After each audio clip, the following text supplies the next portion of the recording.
Hello, hello, hello to episode 104 of Dank Times Danker Thoughts with me, your boy toy, Angelo. I'm sipping on a Breve vanilla latte here, so I'm in good spirits. Today is the day of the NFL draft. We are selecting number 9. And I've talked ad nauseum already about what I think the Seattle Seahawks should do, but I'm going to add now a bet to all of this rhetoric that I've been spewing for the last couple months. If the Seattle Seahawks draft a quarterback in the first round, I promise that I, Angelo, will not watch or follow the Seahawks at all in 2022 because I think that is the worst thing the Seahawks could do is draft a quarterback in the first round.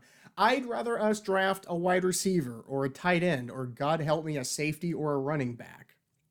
So if we select Kenny Pickett, Malik Willis, Desmond Ridder, Sam Howell, you name it in the first round, just know your boy is done. But we'll talk a little bit more about the draft later on in this podcast because I do want to get the boring news stuff out of the way. All anyone's talking about the last week is Elon Musk buying Twitter. And I didn't want to spend a lot of time on this, but I do have opinions on the matter. And before I go into the actual nitty gritty of the purchase here, I will just give you quickly my opinion of Elon Musk. I don't think my long term listeners are surprised by this, but I think he's a cunt. I think he is a genius cunt. I personally dislike him on a personal level. I dislike him with a passion when it comes to paying your fair share of taxes. Any amount of income inequality in this country, I look directly to him, Bezos, and some other goofy fucks. I think he is a master troll, which normally I wouldn't mind, but he does it to the extent where I have to worry about his mental capacity. However, saying all these things, which I could keep going, he's anti-union. He's got racist money from South Africa from God knows how long ago. He kind of fucked over other business partners back in the PayPal days. And the list goes on and on and on and on. He is a dirtbag, cunt, bitch. However, putting that aside and looking at what he actually has done, not just the country, but to the world in terms of expanding our understanding and our acceptance of, say, electric cars, looking at what he's done with PayPal, looking at what he's done with the Boring Company, and what he plans to do, what he says he wants to do for Twitter, I usually am in agreement with him when it comes to these kind of issues. Now, his actual business practices, terrible, terrible for the most part, terrible. Look at what he's doing in China and Africa. The list goes on and on and on. However, without Elon Musk, the electric car movement never would have happened. I'm seeing Teslas more and more everywhere, which is good. I'm seeing electrical charge stations opening up everywhere. And so I think this is all good. And you can't really debate how PayPal has changed the game. And the Boring Company, again, some of its ideas are great. Other times you can't tell if Musk is using the Boring Company as a trolling tool. But even the Neuralink is kind of crazy. I'm not a huge fan of the idea of Neuralink, probably because I am an old man trapped in a 35-year-old's body. And I haven't even touched on SpaceX, which, say all what you will about the trials and tribulations and problems and atrocities happening on planet Earth, that these billionaires who are shooting penis rockets into the stratosphere so that they can mine asteroids for more gold and minerals, where, Elon Musk could solve world hunger with $5 billion or $6 billion, like he told the World Health Organization. And instead, he didn't do that, and he went and bought Twitter for $44 billion. I think you could have solved world hunger a lot less cheaper than buying a fucking social media company that really isn't that good at making money to begin with. But saying all that, you can't help but put Elon Musk, in my opinion, on the upper echelon of geniuses when it comes to business ideas, business acumen, actually following through with some of his business ideas.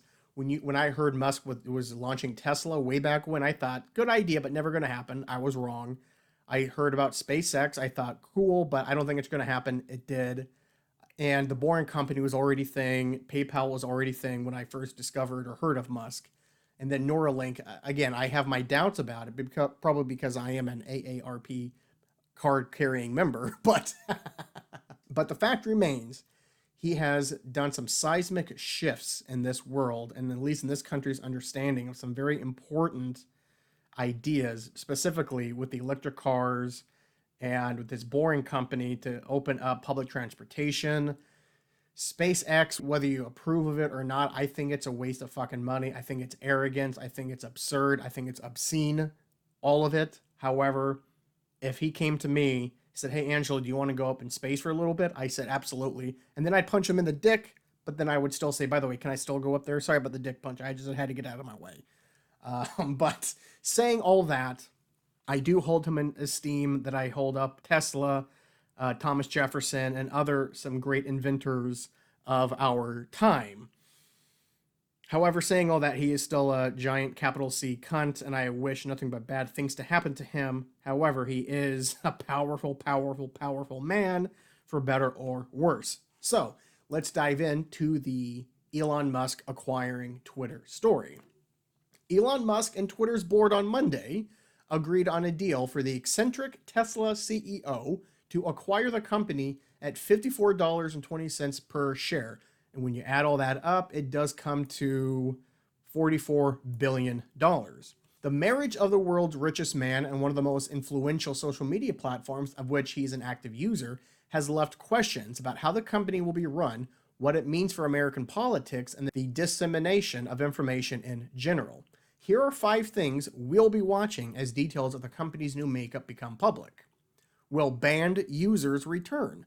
Musk has laid out a more relaxed vision for content moderation that would lean towards temporary timeouts over permanent bans.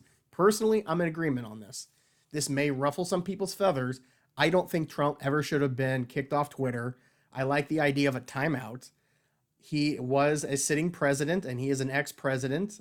As much as I disagree and loathe and hate most of what he tweets, it still is an open forum. It still is freedom of speech. However, Twitter is a business, and they have the right to say who can and cannot stay on. However, when Donald Trump is not on Twitter, but Vladimir Putin's on there, the Taliban's on there, the Saudi Arabian prince is on there. I mean, there's some real dirtbag, terrorist scum, traitorous scum on Twitter, but yet Donald Trump's not on there? Give me a fucking break. Advocacy groups are concerned that the switch could reverse Twitter's permanent bans on public figures and politicians, including Trump. Like I just said, with this sale, you can fully expect Donald Trump's account to be restored, along with a whole host of other accounts that engaged in abuse, harassment, and repeated violations of Twitter's rules. The race to the bottom begins. Angelo, paisan, corazone, president of the left-leaning Media Matters for America. Well, from one Angelo to another Angelo, chill, my baby, chill. Representative Marjorie Taylor Greene, using her official account, suggested that after Musk seals the deal, she will get access to her personal account restored after it was banned in January for repeated violations of Twitter's COVID-19 misinformation. Trump said Monday he would not return to Twitter, but would remain on his own platform, Truth Social, which is hemorrhaging right now, from what I've heard. However, some of Trump's advisors told the Washington Post they don't think he would turn down an offer to return to the platform that brought him so much attention during his campaign and term. And this is what I'll say, I get this again. You need to let these fucking nut jobs show who they are. If you want to put a little like COVID misinformation tag on Trump or MJT or whoever is saying this nonsense about COVID or election fraud, I think you putting a label on there saying, hey, this is misinformation, but we believe in free speech. And as long as the tweet isn't saying we need to start killing people, we need to start rounding people up, we need to start separating people based on religion or race, I don't feel like that's hateful rhetoric or abusive rhetoric. Leadership changes. While Musk and Twitter did agree on a deal for taking the company private on Monday, which I'm a supporter of this as well, the purchase itself may take up until the end of 2022 to wrap up, while shareholders vote on the agreement and regulatory hurdles are cleared. During that time, CEO Parag Agrawal and the independent board that approved the offer will remain in charge of Twitter. I think we feel very comfortable that the deal gives this team the ability to continue to make the company successful in between signing and closing the transaction. Brett Taylor, chair of Twitter's board of directors, repeatedly said during a company-wide town hall Monday evening. Once the deal is closed, however, a shakeup at the top of the company seems likely. Now, here's what I think is going to happen. I think he's going to put Jack Dorsey, the old Twitter CEO, put him back as the CEO. I personally think Jack Dorsey, out of all the social media mega billionaire white boys, whatever, I think he is the less irritable, the less bad, the less evil of, say, the Zuckerbergs and other jabronis. Musk's relationship with current leadership has not been publicly confrontational, but Musk did reject their offer to join the board, an indication that he might be interested in pursuing his own vision of the platform. It would be difficult for Musk to head the company, given his active leadership in Tesla, SpaceX, Boring Company, and Neuralink. How could the product change? Major changes are likely to wait until the deal is completed, and I'm going to go into these changes a little later here. Musk has given some hints to what those could look like beyond his commitment to free speech. I also want to make Twitter better than ever by enhancing the product with new features, making the algorithms open source to increase trust, defeating the spam bots, and authenticating all humans. Musk has said the algorithm that make recommendations to users on what accounts to follow, posts to view, or topics to read up on should be open to public viewing. I could not agree more. And I'm going to get into more of his ideas later here. Washington's ire. Lawmakers on both sides of the aisle are using Musk's takeover to fuel their respective battle against powerful tech companies. Republicans are embracing Musk as an ally in their fight against big tech overlords. Elon Musk is helping us defeat the big tech overlords. Our digital public squares need to be returned to us, Representative Andy Biggs, a Republican from Arizona, tweeted. Senator Ted Cruz echoed Musk's own words, saying the platform full potential will be unlocked if Musk can change the platform to actually protect free speech and encourage open discourse. The GOP support builds on years of attacks on Twitter over claims of the platform censoring content with anti-conservative bias. They did, and they do. That is beyond common sense. Any Democrat or progressive or anyone who's not a conservative can actually say that social media does not treat right-wing propaganda differently than left-wing propaganda is just lying to themselves. But Democrats say Musk's ownership raises additional concerns about the spread of disinformation. It's always a concern when an oligarch may be owning the town square. I think we do need to pay a lot of attention to how it's managed, Senator Jeff Merkley, Democrat of Oregon, told The Hill. Some progressives are using Musk's takeover to push for a wealth tax and elevate concerns about power consolidation. Could not agree more. The deal is dangerous for our democracy. Billionaires like Musk play by a different set of rules than everyone else, accumulating power for their own gain. We need a wealth tax and strong rules to hold big tech accountable, says Elizabeth Warren, Democrat from Massachusetts, tweeted. I agree with you there. How will Twitter's workers respond? Twitter has long been known as one of the most open places to work in Silicon Valley. Workers have been encouraged to share their thoughts and feelings on the platform for years. Many of them did that just Monday as news of the deal broke, expressing confusion and dismay. Can someone just tell me if I'm rich or fired, please? One said. The news today is so crazy, I literally forgot I have COVID, posted another. The majority of the company's 5,000 plus employees work in liberal San Francisco and, until now, have worked for a platform known for its aggressive approach to content moderation. I think that's part of the problem. The company has led social media competitors in reacting to Trump's dissemination of election disinformation and the spread of misinformation about COVID-19. Musk's version of free speech appears to run counter to that approach, setting up potential ideological clashes. The company reportedly took a precautionary measure by temporarily freezing changes to the platform until next week. The move comes after one employee briefly took down Trump's account several years ago. I remember that. I think they fired that employee or promoted him. I don't remember. Musk also has less than stellar reputation for the treatment of his employees. That's putting it lightly. California's Department of Fair Employment and Housing is in the midst of a lawsuit against Tesla over allegations of racism and harassment towards black employees at a plant in Fremont, California.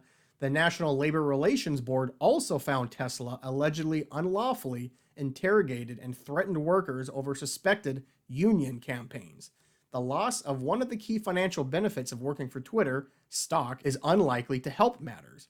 Elon aside, can anyone explain to me how Twitter will hire or keep employees since there isn't company stock to create competitive comp packages? A significant part of our pay is in RSUs, one employer asked Tuesday. And all of these are valid and they need to be brought up. Another wrinkle to this is Twitter during the pandemic was happy and willing to let the mass majority of their employees work from home. However, Elon Musk is notoriously against working from home. I mean, that's how we got in trouble during COVID. He wanted his workers to come to work regardless if they had COVID or not. And you're going to butt heads in this day and age where these giant companies, the mass majority of them, have figured out you can still get work done and let your employees work from home or have an open schedule. That's how my company is going to be doing it. I'll be going in twice a week. I'm not going in 5 days a week anymore. It's stupid and a waste of time. But there's more wrinkles like this. But let's move on to how Musk's hands-off idea for Twitter, how they're hoping it's going to get some broad appeal. Coming up with $44 billion to buy Twitter was the easy part for Elon Musk. Next comes the real challenge for the world's richest person, fulfilling his promise to make Twitter better than ever as a lightly regulated haven for free speech.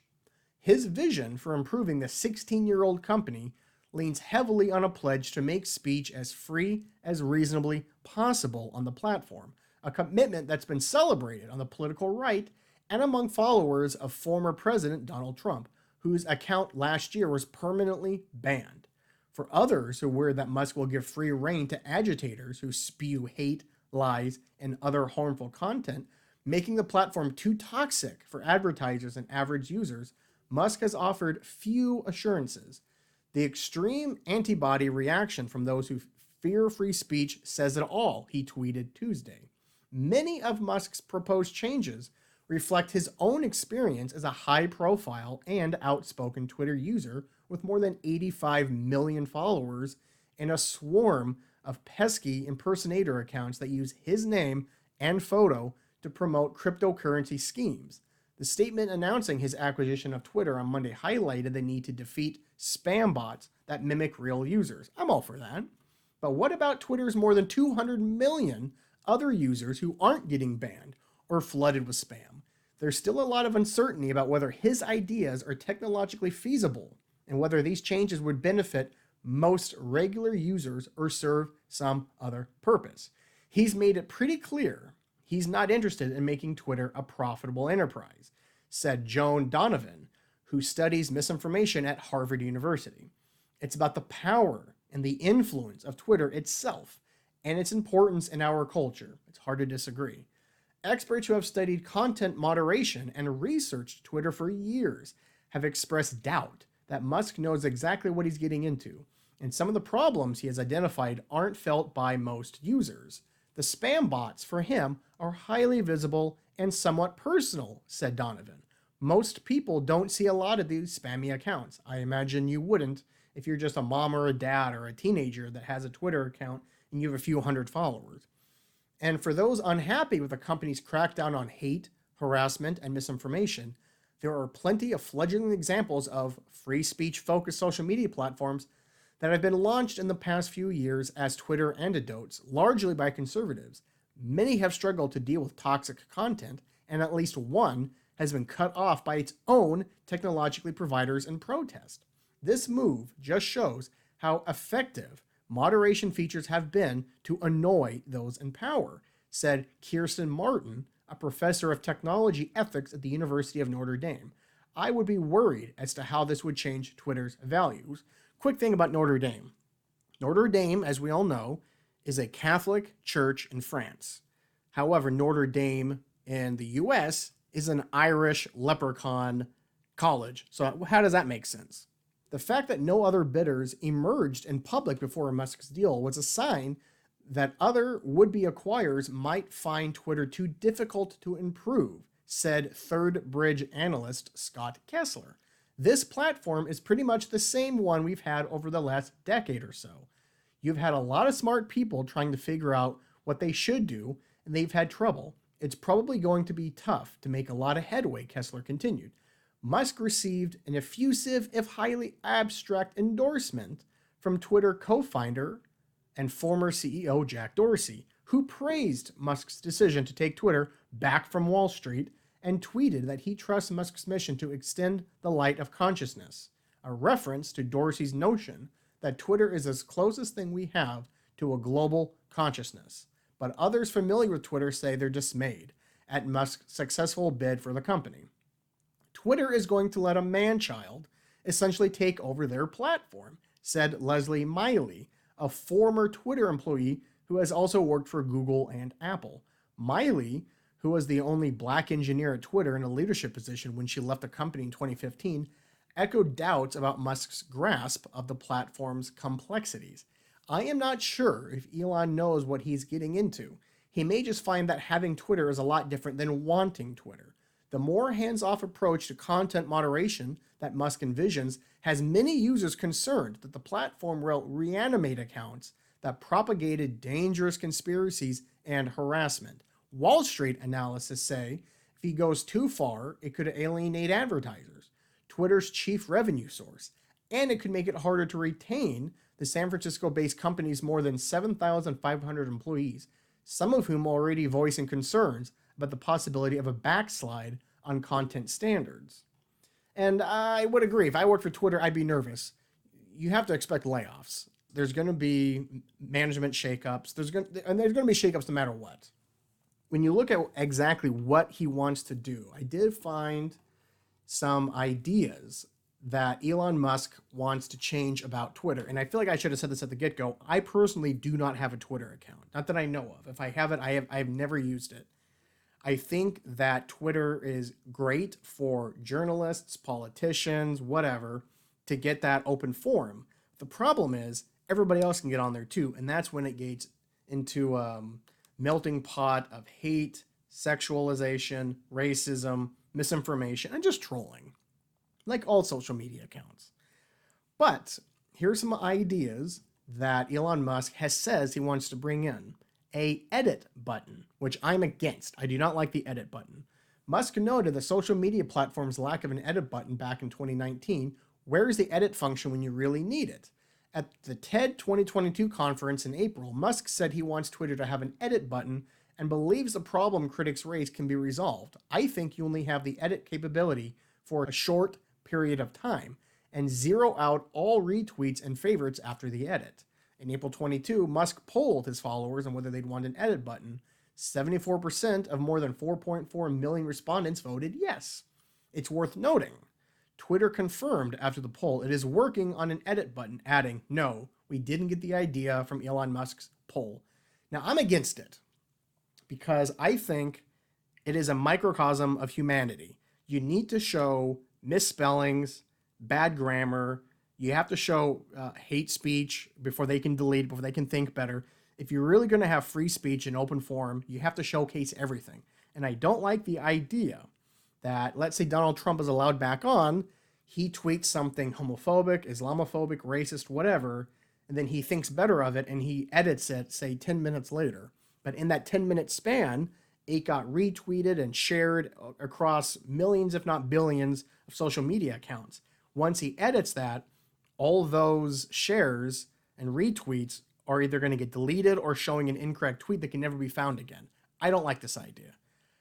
I'm willing to meet halfway on the short-term edit tool, but I don't think it should be a couple minutes, a couple hours, a couple days. I think you should have literally 30 seconds and a timer should come up. Once you hit post, you should see a timer counting down from 30.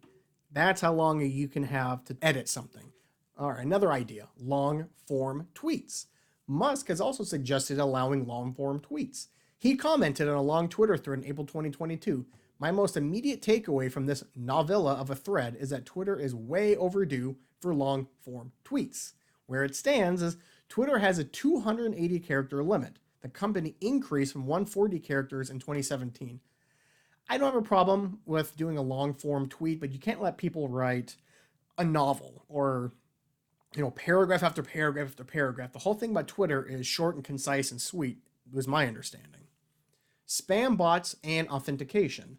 Musk once called spam bots the single most annoying problem on Twitter. He tweeted in April 2022, "If our Twitter bid succeeds, we will defeat the spam bots or die trying." He wrote in a reply to a tweet that Twitter would authenticate all humans under his ownership. I'm all for that, but I can understand if you're not someone who's high profile like him or someone that has thousands or millions of followers, you probably aren't getting hit by this and you may not understand the importance of it. But spam bots, authentication issues are a pain in the fucking ass. Now, this idea I'm so for. It's probably his first idea that I'm like, yes, yes, yes, finally, is the open source algorithm. Musk has said he's concerned about bias being inherent to the Twitter's algorithm, which he said he'd solve with an open source algorithm. It's not just Twitter, it's Google, it's everybody. In late March 2022, he tweeted, "I'm worried about de facto bias in the Twitter algorithm having a major effect on public discourse. How do we know what's really happening?" He polled his followers on whether they'd support an open source algorithm. 83% of more than 1.1 million respondents said they would. An open source algorithm would make publicly available the calculus which determines what appears on a person's Twitter feed. Yes, yes, and yes. And lastly, content moderation. Elon Musk has outlined his free speech first vision for Twitter. He said at the TED 2022 conference, he thinks Twitter should not regulate content beyond what is required by the laws of the countries it operates in. That's a little dangerous, a little gray, but I can understand. A lot of people are going to be super unhappy with West Coast high techs as the de facto arbiter of free speech. That's very true. It's easier to advocate broad policy change from the outside of a company like Twitter than to enact it from within. It's also worth remembering that Musk has been a mercurial tweeter and his plans could easily change. Very true. So then we have to back up here. So we know that he's purchased it. It's going to go through by the end of the year. We know what he wants to do. We know what he says he wants to do. So now you have to look at Elon Musk anew. You have to look at his empire. He really is America's most powerful man. More so than Bezos, more than Zuckerberg, more than anyone in the government. And I'm just looking here at his empire. Just Tesla, he has over 99,000 employees, and the market value is over $1 trillion. SpaceX has over 12,000 employees, and its latest valuation is over $100 billion. The Boring Company has roughly 200 employees. I thought it would be more. Its latest valuation is over $5.7 billion. Neuralink has about 200 employees, like the Boring Company. Its valuation is a little more topsy-turvy. Some say it's worth $500 million, others say it's worth over $1 billion. Now you add Twitter to this, 7,500 employees, and as of now, the market value is $39 billion. Elon Musk is running some of the most important platforms in media, electric cars, underground travel, private space trips, and brain implanting computer chips. Oh, and also batteries. Name a person outside the US president with more commercial and cultural clout. You just can't. And I can't. No, there hasn't been a president. Even Trump wasn't as, I guess it doesn't have as much clout as Elon Musk. Musk has reached a deal to buy Twitter, put him in charge of the online public square. That adds yet another level of control to Musk's already formidable arsenal. It's hard to find anyone in history with this much reach into so many sectors of great consequence at one time. His estimated wealth is over $270 billion, which makes him the richest man in the world. Some 111,000 people work for Musk at his various companies, and he just added 7,500 more with Twitter. He's got 84.2 million followers on Twitter, putting him at only 8th most. Musk is by far the most talked about billionaire, with 7 million social media mentions in the last 3 months. Bill Gates is a distant second with only 2 million. Musk has 5 million more. Musk has said he will use Twitter to force a rethinking of free speech, pushing for maximal individual power to say what you want to say and hear what you want to hear. Love him or hate him, he has his mitts on your Twitter feed, your electric car, an underground tunnel to drive it, your tickets to Mars, and a chip in your brain to store all your memories. And you just look at this and you think, well, it's scary that one man has so much power. And you look at what he doesn't have. He doesn't own a newspaper. And so then you look at the Jeff Bezos owning the Washington Post. There's a few other billionaires that own the Las Vegas paper, the Boston Globe, and I'm drawing a blank on some others, but there's more. It's not okay to me, and it should not be okay to you, that basically billionaires are running the country.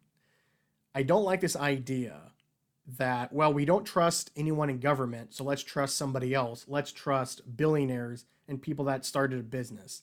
That has never proven to work either. So we need to stop making people heroes, especially billionaires that aren't paying their fair share and are really against any kind of positive good for their workers.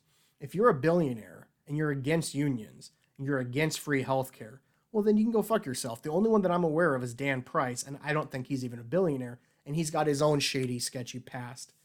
I mean, he's always in the news for something, so who knows? I've heard a lot of people say that they will now get on Twitter because of Elon Musk, and I've heard people say that they can't wait to get off Twitter because of Elon Musk. So time will tell. But let's move on from this. I feel like my head's going to explode. I need some coffee, so let's move on to some fun stuff here. I finished a couple books recently, and I want to briefly talk about them. The first book I finished was Utopia Avenue by David Mitchell. And you may think to yourself, I've heard of David Mitchell. Well, if you read or watched the movie Cloud Atlas, or read his book The Bone Clocks, which I have not, but it's on my list, then you know who David Mitchell is. Now, Utopia Avenue is the strangest British band you've never heard of. Emerging from London's psychedelic scene in 1967 and fronted by folk singer Elf Holloway, guitar demigod Jasper de Zoet, blues bassist Dean Moss, Utopia Avenue released only 2 LPs during its brief, blazing journey from the clubs of Soho and drafty ballrooms to Top of the Pops and the cusp of chart success and onto glory in Amsterdam, prisons in Rome, and a fateful American fortnight in the autumn of 1968. David Mitchell's captivating new novel tells the unexpurgated, boy, I don't know what that word means, unexpurgated story of Utopia Avenue. Wait, now I gotta know what that word means. I have never heard of unexpurgated. I don't even know if I'm saying it right. UNEXPURGATED. Complete and containing all of the original material, uncensored. Oh, why don't they just say that, you fancy elitist scum? David Mitchell's captivating new novel tells the unexpurgated, whatever, the complete, unabridged story of Utopia Avenue, of riots in the street and revolutions in the head, drugs, thugs, madness, love, sex, death, art, the families we choose and the ones we don't, fame, Faustian pact, and stardom's wobbly ladder. Can we change the world in turbulent times, or does the world change us? Now, it is a fictional tale. Utopia Avenue is a fake, made-up band. However, just because I finished the book, I can tell you that the way that David Mitchell wrote this, it really does seem like it is a biography, writing about a classic rock, kind of classic folk rock, progressive rock band of the mid-60s. And there is scenes in the novel that include the Jimi Hendrix, Janis Joplin, the Rolling Stones, the Beatles, Bob Dylan, Leonard Cohen, the list goes on and on and on, Alice Cooper. And I will say it's hit and miss when you are referencing those past musicians, some of which are dead, some of which are alive. Sometimes it really does seem like that Jimi Hendrix would sound like that and would talk like that. However, the Alice Coopers and the Leonard Cohens, I can't exactly say with certainty that they would say those things. But if you are a fan of classic rock, if you're a fan of the psychedelic rock movement of the 60s, this book is right up your alley. I recommend it. I gave it 4 out of 5 stars. I will say if I wasn't a fan of that era of music, I'd probably give it a 3.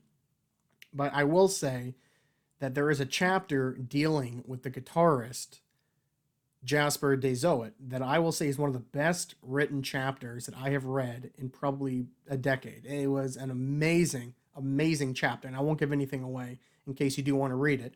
So if you like music and you like the Quentin Tarantino-esque changing of historical events to, for entertainment and to make you think, what if, check out Utopia Avenue. Well worth it. The other book I finished, this was an audio book, was Think Again, The Power of Knowing What You Don't Know by Adam Grant. Some people think this is a self-help book. I don't think that it is.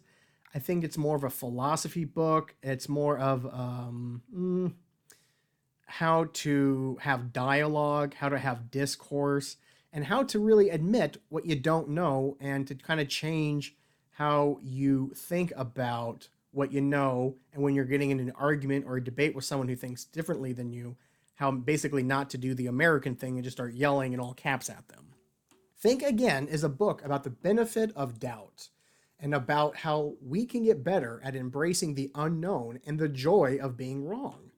Evidence has shown that creative geniuses are not attached to one identity, but constantly willing to rethink their stances, and that leaders who admit they don't know something and seek critical feedback lead more productive and innovative teams.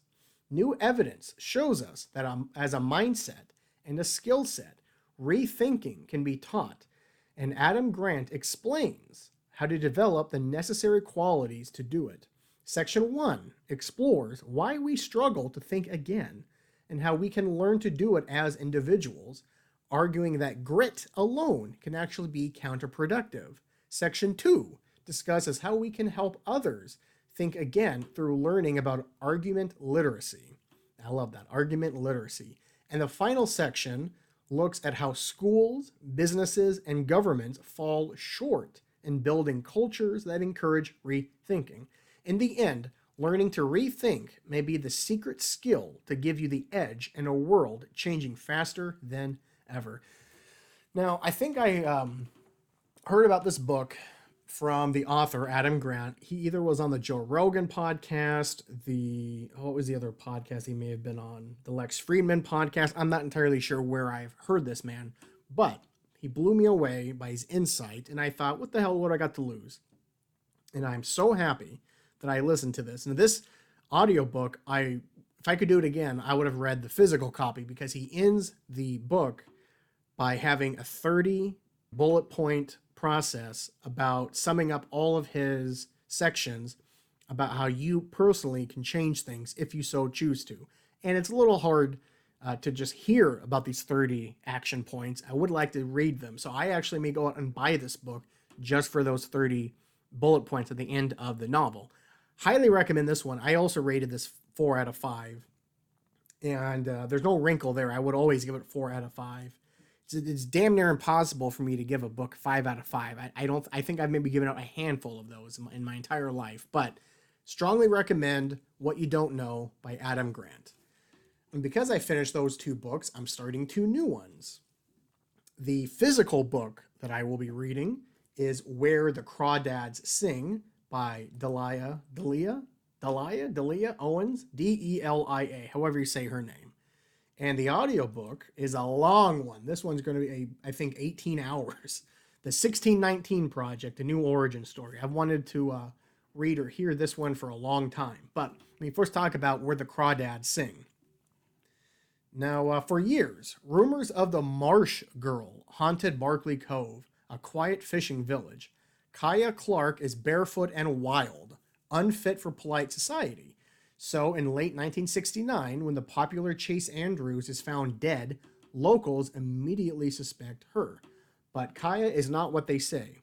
A born naturalist with just 1 day of school, she takes life lessons from the land, learning the real ways of the world from the dishonest signals of fireflies. But while she has the skills to live in solitude forever, the time comes when she yearns to be touched and loved. Drawn to 2 young men from town who are each intrigued by her wild beauty, Kaya opens herself to a new and startling world until the unthinkable happens. And Where the Crawdads Sing, Delia Owens, I'm sorry, it's either Delia or Delia, I don't know. I'm just going to say D. Owens, juxtaposes a exquisite ode to the natural world against a profound coming-of-age story and haunting mystery. Thought-provoking, wise, and deeply moving, Owens's debut novel reminds us that we are forever shaped by the child within us. Oh, that's beautiful. While also subject to the beautiful and violent secrets that nature keeps. Very true.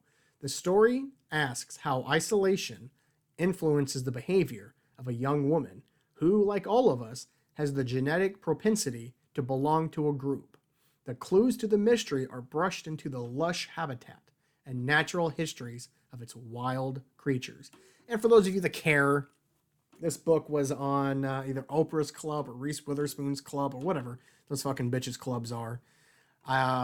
It was the national bestseller. I think it even was nominated for a Book of the Year or something, Peabody, whoever they give him a Nobel Prize. I don't know. I think it was a finalist that did not win, I don't believe. But everyone I know that's read this book has loved it. I have not heard one person that read it and said, you know what, it was just okay. So I'm excited about this one. And the audiobook that I will be starting soon is, like I said, the 1619 Project, A New Origin Story by Nicole Hannah-Jones. This book has been out for a couple years now. The 1619 Project, A New Origin Story offers a revealing vision of American past and present. In late August 1619, a ship arrived in the British colony of Virginia bearing a cargo of 20 to 30 enslaved people from Africa. Their arrival led to the barbaric and unprecedented system of American chattel slavery that would last for the next 250 years. This is something referred to as the country's original sin, but it is more than that. It is the source of so much that still defines the United States. I'm sure this book is not allowed in Florida, Texas, or any other red state. The 1619 Project, A New Origin Story, builds on the New York Times' magazine award-winning 1619 Project, which reframed our understanding of American history by placing slavery and its continuing legacy at the center of our national narrative. This book substantially expands on the original 1619 Project, weaving together 18 essays that explore the legacy of slavery in present-day America with 36 poems and works of fiction that illuminate key moments of oppression, struggle, and resistance. The essays show how the inheritance of 1619 reaches into every part of contemporary American society, from politics, music, diet, traffic, and citizenship to capitalism, religion, and our democracy itself. This legacy can be seen in the way we tell stories, the way we teach our children, and the way we remember. Together, the elements of the book reveal a new origin story for the United States, one that helps explain not only the persistence of anti-Black racism and inequality in American life today, but also the roots of what makes the country unique. The book also features an elaboration of the original project's Pulitzer Prize-winning lead essay by Nicole Hannah-Jones on how the struggles of Black Americans have expanded democracy for all Americans, as well as two original pieces from Hannah-Jones, one of which makes a case for reparative solutions to this legacy of injustice. Now, this one's a little divisive, I understand that, but I think if you have a brain in your head and common sense, you can understand that slavery was more than the original sin. And like this book tells you, it really was sewed into the fabric of this company. It is part of us. It is a part of you and I and our democracy, and it's a part of our history. And we need to acknowledge it. We need to read about it. We need to learn about it and try to fix what we can. And the only people I always hear talk bad about this are rich, white people that live in the suburbs. So a little out of touch, but this one's going to be tough. This may be another book that I wish I physically read instead of audiobook listened as I drive, or if I'm taking a little bubbly bath. But yeah, so check out some of those books if you like reading or listen to audiobooks. Personally, I love nothing more than getting into a nice bath, listening to an audiobook for a little bit, stopping it, then getting my physical book and reading it a little bit. I'm always on the can reading. Whenever I'm on a decent drive, I'm always listening to an audiobook. And now that I'll be taking longer drives into Seattle for work now, I should be plowing through some of these audiobooks, just like the good old days. So I can't wait. But with that, let's move on to another topic here. I think I have time to talk about this a little bit here. I was having a conversation a couple days ago with one of my friends and a listener of the podcast about children and how I thought by now, at age 35, I would have had multiple children by now, and that the oldest would probably be 10 or 12 years old. I wanted to have kids as early as I can remember. I think I'd be a great father. I can't be any worse than my own. I jest. But the fact that I'm 35, have no children that I'm aware of, it kind of saddens me. But then I think, well, obviously it wasn't meant to be. I have not met someone that was a good enough fit, or I wasn't ready for it, or I was too immature. There's plenty of reasons why I don't currently have children of my own. I say I don't have any that I know of because I still have a suspicion that my old Japanese girlfriend from, 10 years ago or whatnot. No, less than that. How old am I? 35? I don't know. Time doesn't mean anything to me anymore. It could have been 10 years ago. It could have been 7 years ago. I don't know. But I still think that, well, I don't think like I know. I think like 25% of a chance that I have a Japanese child out there somewhere because we did a lot of banging. Neither of us were on any protection. It was on the pull-out method. And after my trip to Japan, we broke up shortly thereafter. And not to make a general stereotype, but I have been told by men and women that Japanese women can scorn like nobody's else. Like they are leading the world in women's scorn. So one of my good friends, he was married to a woman, a Japanese woman in his early 20s. They had a child, they got a divorce, and he rarely, if ever, sees the child. And it's not for lack of trying. She just wanted to have a white child with an American, and I guess that it's very common over there. So the possibility is there. Do I think it actually happened?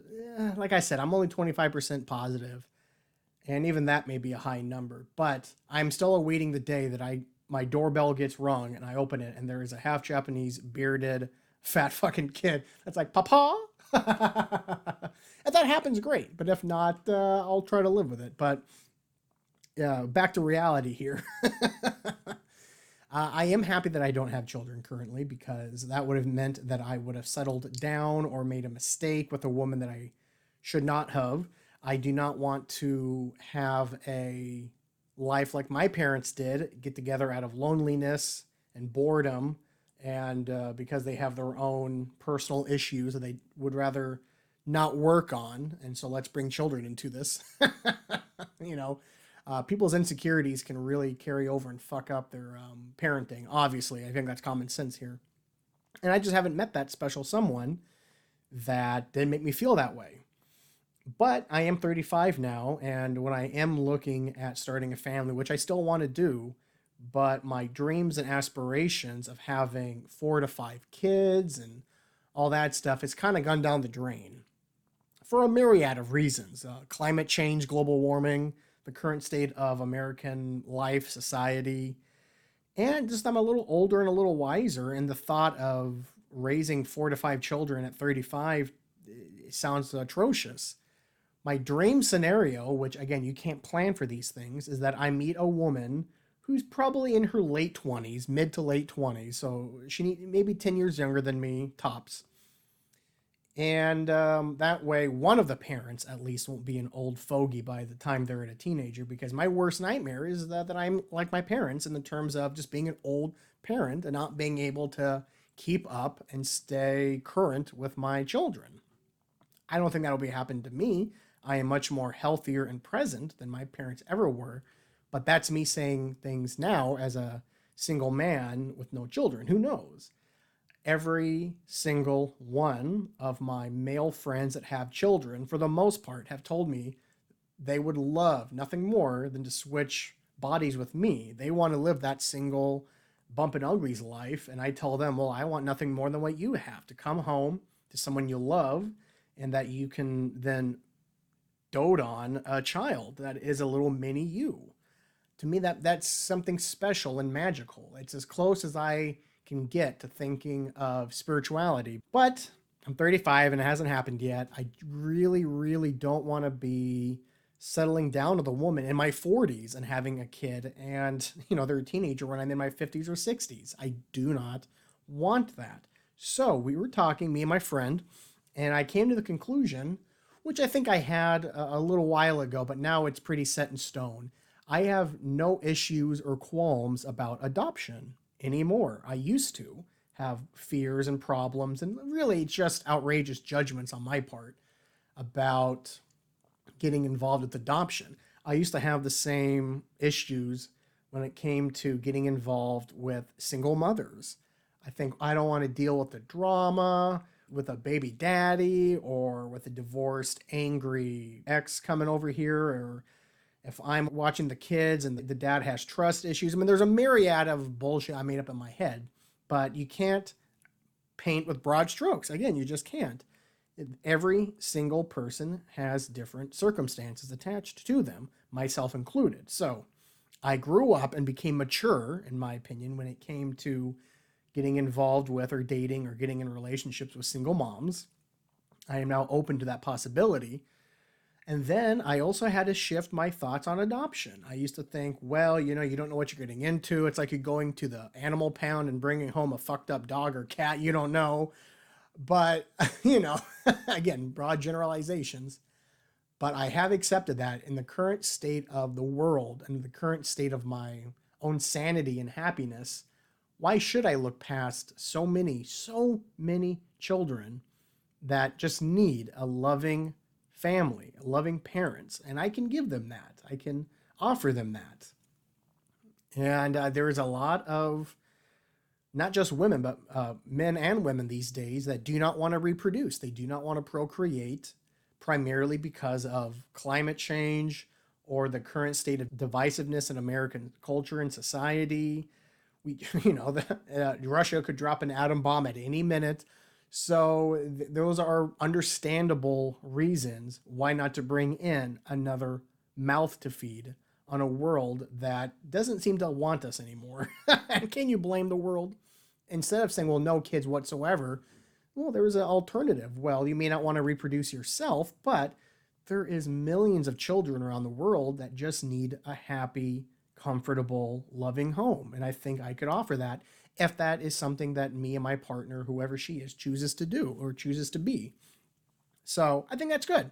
I think my generation, the younger generation, is going to be more open to that. I feel like when I was growing up, the only people I knew that had adopted children were like religious zealots.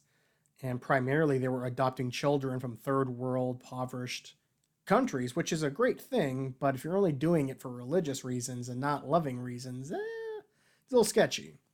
But yeah, I think this is a new area of growth for me. I don't look down on people or judge if they don't feel the same way I do in this arena. Personally, my preference would still be that I meet the girl of my dreams. She is, like I said, mid to late 20s, possibly early 30s. And they do want to have biological children with me. And in a couple of years, we'd have 2 or 3. Or just 1. I'm open to anything at this point. But again, in the back of my head, I just do not want to keep waiting and be that old man who gets made fun of because he's an old dad. I experienced that. I had a few friends that experienced that. It's not good, especially when you're young. When you're a little older, of course, it doesn't matter. But, I don't think there's any worse cunts on this planet than children. How awful they are to one another. But anyway, those are just some personal feelings and thoughts that have been going through me a little bit because I'm getting to that point in my life where I feel like some people usually make rash, bad, knee-jerk assessments of themselves, and they get involved with the wrong people for the wrong reasons, whether it's out of boredom, loneliness, depression, anxiety, or their biological clock is kicking and their body's telling them reproduce, reproduce, reproduce. Another alternative would be I could just freeze some of my spermage and deal with it when the time comes. But I don't know, man. I also worry about being, a 90-day fiance type jabroni. If I am getting older and I'm hooking up with 20-year-olds or something and I'm almost 40, it's kind of grimy and disgusting. But again, to each their own. I was involved with a girl that was 10 years older than me a couple months ago. And we talked a lot about the age difference, and it just wasn't an issue. So you can't just prejudge things that haven't happened yet. You can kind of have a game plan, a strategy, if you will, but you can't set it in stone and say, this is exactly what's going to happen in this scenario. I'm going to do this verbatim. That's not how you live life, I think. But anyway, with that, I think we can wrap up here. There's a few more funny things I wanted to talk about. Oh, we didn't talk about the NFL draft. My bad. So yes, the draft is today. In fact, it's on in a couple hours here. Cannot wait. I cannot wait. I'm hoping we trade down. I'm hoping we can pick up some offensive and defensive linemen, trench players.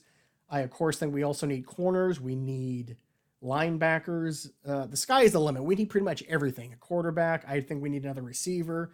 The only position that we don't need is probably tight end or safety. Every other position, sign us up. The Mariners currently were in first place. I know we're playing the Rays in a day game, and I don't know what the score is. Last I checked, it was 2-1, and we were losing. But all in all, I'm pretty happy with the Seattle Mariners currently. Our offense is a little hot and cold, but that's to be expected in the early goings of the season. I'm not going to make any knee-jerk reactions when it comes to some of the struggling offensive players, such as Kellenic and Rodriguez, the youth, because they need to get their feet wet. I would not give up on Kellenic, even though he's continually struggled. I don't see any growth this year than I saw last year. I just don't see it. But with him, you have to give him at bats. I wouldn't do shit in terms of sending him down until next season. You got to play him as much as you can this year. You got to get him at bats. You got to get him experience. Same thing with J-Rod, even though I hate that fucking nickname. You got to give him playing time. If after 2 seasons Kellenic flames out, well, at least you can look at yourself in the mirror, Dipoto, and say, you tried. Same thing with J-Rod. You at least tried. Logan Gilbert looks like a goddamn Cy Young winner already in his first full season. So really the sky's the limit for this Mariners team. I know some people are freaking out because of the slow starts, but personally, I think you can't really tell much about a baseball team until you're 50 to 60 games in, and we're not even close to that yet. What else? Oh, I finished the TV series The Great Season 2 with Ellie Fanning and Nicholas Hoult about Catherine the Great. It did not end the way I wanted it to end. They were teasing a finale that kind of got there, but it just didn't. I will say one of the episodes fucked me up. I was reading Utopia Avenue, that book I talked about earlier. One of the characters passed away in that book, and it fucked me up. And then I was trying to go into bed a couple hours later, and one of my favorite characters on The Great got murdered. And I thought, Christ, 2 of my favorite characters and the book and TV show I'm watching both died. I slept really poorly that night. I'm such a drama queen. I'm such a fucking pussy, But I get bummed out and it affects my sleep. There's no amount of marijuana that can help me get over that. So, yeah, kind of sad. But what can I say? The Great Season 2 was pretty enjoyable. I recommend it. I will say that the series is a 7 out of 10. I think that's pretty good. Moon Knight's getting better. I think I'm going to start the new season of Barry either tonight or tomorrow. The new season of The Expanse just finished. I'm going to start that soon. Tokyo Vice is still excellent. Outer Range, new episode comes out tomorrow. So there's no lack of good content out there. If you want recommendations, hit me up. If you want to give me a recommendation, send me a DM, whatever you want. But with that, I think we can move to closing here. I will close with a very somber story. Kane Tanaka, a Japanese woman and the certified world's oldest person, has died at the ripe age of 119.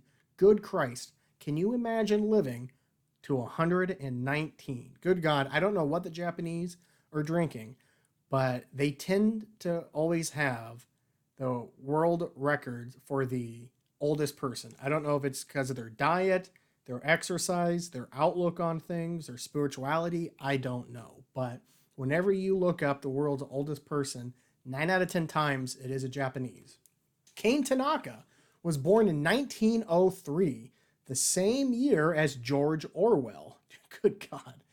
At a time when Japan was emerging as a global power. 1903. She almost made it 120 years. God, she made it 119. You think she could have made a few more months to a nice round number of 120. She got married a century ago and had 4 children. She spent her later years in a Japanese care home where she enjoyed board games and chocolate. Well, who doesn't? With her death, the world's oldest person is now Lucille Randon, a 118-year-old French nun. Oh, wow. I've not seen a French person as being the oldest ever in my life. And she's a nun, so not a lot of stress. Also, in the year of Tanaka's birth, Theodore Roosevelt was U.S. president, and Edward the Seventh was British king. VII, that's 7, right? Yeah. The Wright brothers carried out the first controlled flight of their motor-driven airplane, and the Tour de France was staged for the first time. Good God. The following year, Russia went to war against Japan, suffering a major defeat, of course. The Russians don't know how to win wars. Tanaka was the 7th of 9 siblings. She married at 19 years old, and she ran various businesses, including a noodle shop. Her husband, whom she hadn't met before their wedding, fought in the Second Sino-Japanese War in 1937, while her son fought in World War II and was held as a captive by the Soviet Union. Tanaka had been due to take part in the torch relay at the Tokyo Olympics, but the COVID pandemic prevented her from doing so. God, she lived through so many plagues. I mean, she lived through the polio, through the COVID, she lived through swine flu, I mean, everything. On top of having a sweet tooth, she is said to have risen early at her retirement home, spending time on mathematics and calligraphy. Keep your brain working, that's smart. At a ceremony recognizing her as the world's oldest person in 2019, she said she was happier than she had ever been. The oldest ever living person remains French woman Jean-Louis Clement, who died age 122. Wow, in 1997. Maybe I was missing out on the French, because if the oldest person ever was 122 years old, well, that they know of. I'm sure there's some old fuck in the Amazon or in New Guinea or some crazy shit. They're like 160 and they just don't know. Japan has the most elderly population in the world. More than a quarter of society are aged 65 or older, with diet, healthcare, and the fact many older people continue to work in their later years identified as reasons behind long life expectancies. Wow, no wonder birth rates are so low there. 25% of you are over 65 in Japan. No wonder no one's banging. But yeah, like I was guessing. But yeah, diet and healthcare. And I did not know that many of them work until they just stop living. You know, when I spent a week in Japan, I remember holding the door open for an older person and they glared at me like I was spitting on them. And I was on a subway and I was sitting down with my lady friend who I spoke about earlier, and a very old hunchback woman came in. Hell, it could have been Kane Tanaka for all I know. And there was not a seat available. So she walked in and she just kind of held onto one of the poles. And I thought instantly, well, I'm going to give my seat to her because she's old as fuck. You know, if I sneeze, she could die. So I stood up and I offered her my seat and she stared daggers at me. And my lady friend was like, oh no, sit down, please. She was embarrassed and said, no. You cannot treat old people differently here. They do not like it. They don't want to be treated as special or anything. They don't like to be celebrated for the stupid fact they're getting old. And I thought, oh, that's not like it is in the West, baby. So yeah, Kane Tanaka, you lived 119 years. Good God. Just imagine what she has seen and experienced in her life. I mean, she lived through 2 atom bombs and Jesus Christ, and the rebuilding of her country. Whew, wow. So take something away from that. I personally would not want to live past probably 80 something, but I say that now as a 35-year-old. Who knows in 50 years what kind of technological advancement and age defiance they'll have out there. Maybe they'll be able to just put Android parts in me, or they'll put, what do they call it? Those micro machine bots in you, microbots. You know what I'm talking about? Like little micro machines in your body, and they'll detect like cancer and tumors and shit. Oh God, I used to be smart, and then marijuana just killed me. But yeah, who knows what life would be like when I'm a senior citizen. Geez, that's not that far away. I lived half my life, so in another 35, it'll be 70, and I'll be retired, unless the Republicans take over and they push the retirement age to 90. Who knows? But yeah, I'm excited to see what the future holds. But the thought of living 119, 120 years just fills me with such boredom and dread. I think I would kill myself. I would check out before then. But then again, if I was happy in a good state of mind and I had my hobbies like this Kane Tanaka, she was doing mathematics and calligraphy. And who doesn't like playing board games and eating chocolate? God, just imagine what kind of marijuana we're going to have in that 50 years. Ooh, cannot wait. I would always say if I am ever in pain or I'm decrepit and I can't like wipe my own ass or bathe myself or dress myself, I will check it. I'll take the easy way out. I don't believe in the afterlife looking down on you for suicide or anything like that, especially when you're old and aging and in pain. I probably would overdose. I think that would be a nice, easy way of doing it. I wouldn't want to hang myself or kill myself with a gun or anything. I wouldn't want to make it messy. I wouldn't want to make a scene. I wouldn't definitely not jump off a building or anything. I think I would just take a bunch of sleeping pills or just shoot up as much heroin as I possibly could or whatever drug is available at the time. I've already talked about on this podcast how I'd like to handle my body after I die. I think a nice cut down the middle. You could send my legs and cock and feet, wrap them up in like a mushroom outfit and bury me. And then my torso, arms, and head, you could cremate me and shoot me up into outer space so that my ashes are floating in the cosmos. That to me seems like the most fun, entertaining thing to do, where the mushroom suit for my cock and balls, ass and legs and feet would be giving back to the world that I have taken so much from. So on that happy note, I'm going to let y'all go. I love y'all. Take it sleazy. Don't do anything I wouldn't do. Don't be a cunt. And I swear to God, Seahawks, if you draft a quarterback in this first round, if I see Malik Willis or Kenny Pickett or God help me, Desmond Ridder or Matt Corral showing a Seahawks uniform at number 9, not only am I going to throw my fucking shoe at the TV, George Bush style. Remember that when he was in Iraq and some Iraqi journalist threw a shoe at him on a press conference? That was amazing. I'll just not follow the Seahawks for the whole season. So let's hope that doesn't happen. So peace. Catch you bitches later.